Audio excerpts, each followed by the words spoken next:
Hali gani mpenzi mtazamaji na mfuatiliaji wa Upendo TV, ni matumaini yangu ya kwamba ujambo siku ya leo.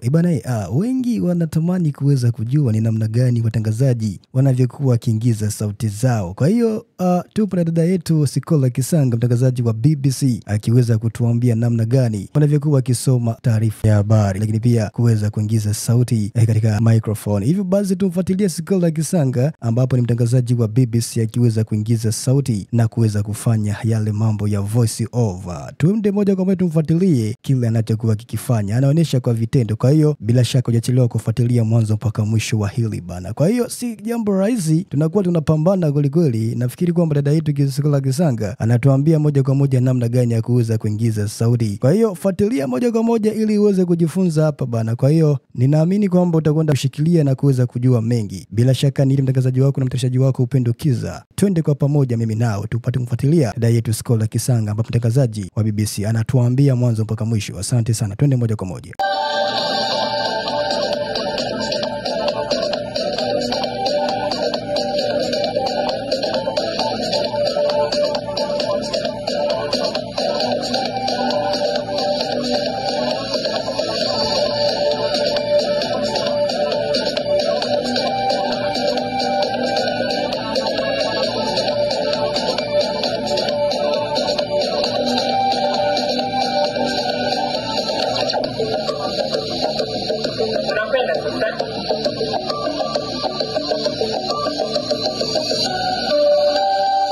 Imetimia saa 12 kamili kwa saa za Afrika ya Kati na baadhi ya maeneo ya maziwa makuu, sawa na saa 1 kamili Afrika Mashariki.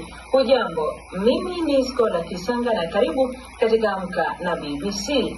Katika Amka na BBC asubuhi hii, Baraza la Usalama la Umoja wa Mataifa kuhusu Jamhuri ya Kidemokrasia ya Kongo limelaani hatua ya Rwanda kuwaunga mkono waasi wa M23 ambao wanakaribia kuchukua udhibiti kamili wa Goma, mashariki mwa Kongo, lakini Rwanda imelaumu DRC.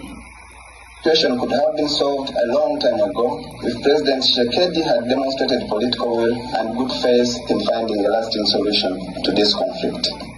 Watafiti wa kimataifa wagundua kuwa mabadiliko ya tabia nchi yanayotokana na binadamu yanachangia moto mkubwa wa nyika huko Los Angeles nchini Marekani.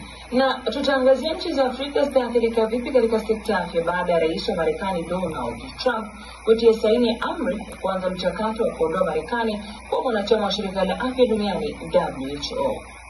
Jukumu si la Uingereza ama jukumu si la Amerika, jukumu linakaa na pisi ya Tanzania. Naamini kwamba dawa kwa tuna uwezo wa kuzalisha dawa zetu zenyewe.